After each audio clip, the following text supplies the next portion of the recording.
Dr. John Britasji.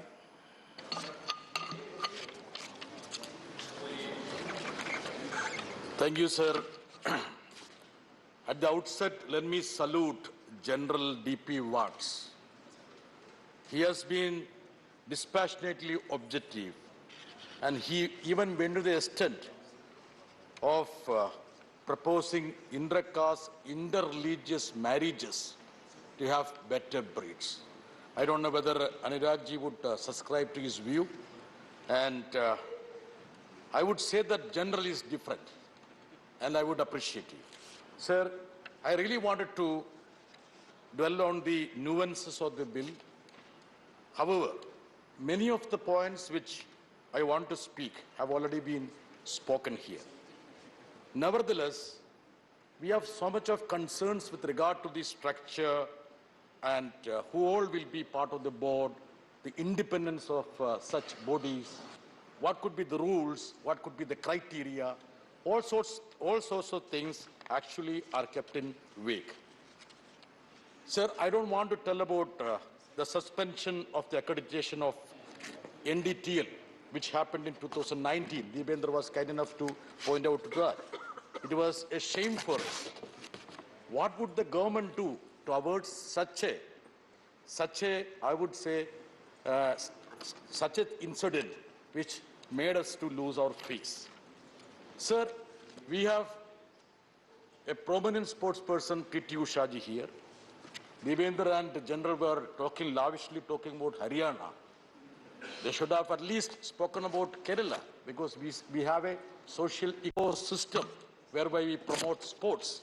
That is the peculiarity of Kerala. General Watt spoke about that.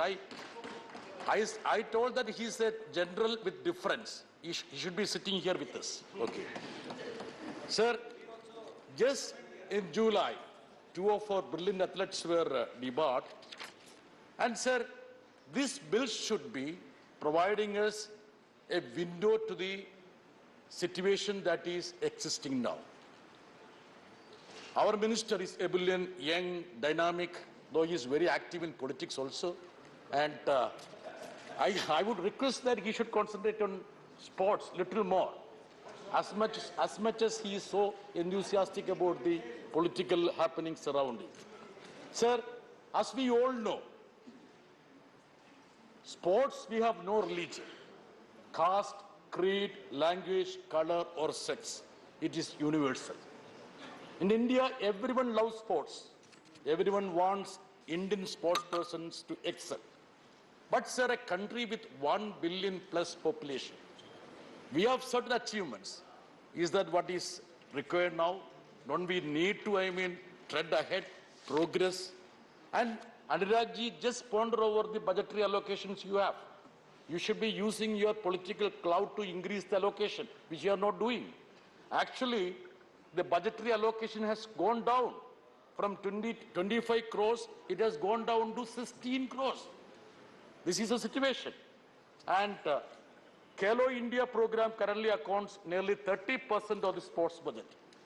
Sir, we need to have absolute increase and specific allocation to enhance the sports in this country. Sir, hardly 0.07% is the allocation.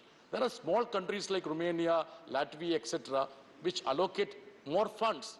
Please ask Ushaji, please ask her how much the sports person require. And I would request that you should consult her. Don't make us sit here alone. You should consult her on sports. You should use her talents also. Sir, I have a suggestion. The minister should take interest in such a way that a portion of the CSR earnings should be demarcated for the sports activities. That should be propagated and promoted. Sir, we have to catch our people at young age. That's how we had. Honourable member, Sir, I would just come to one or two small points more. Anuragji, we should be perturbed over the politics that are in our sports federations. We have many federations. How many federations have been derecognized due to mismanagement, lack of transparency, lack of correction? Even in our Indian Olympics Association, one of your friends in BJP is fighting with another rival group. And too much of politics in sports bodies. Sir, 50% of the sports bodies are headed by politicians. Do you want to have that much of politics on sports bodies? I have no objection to Deependraji becoming a sports authority. He's passionate about sports.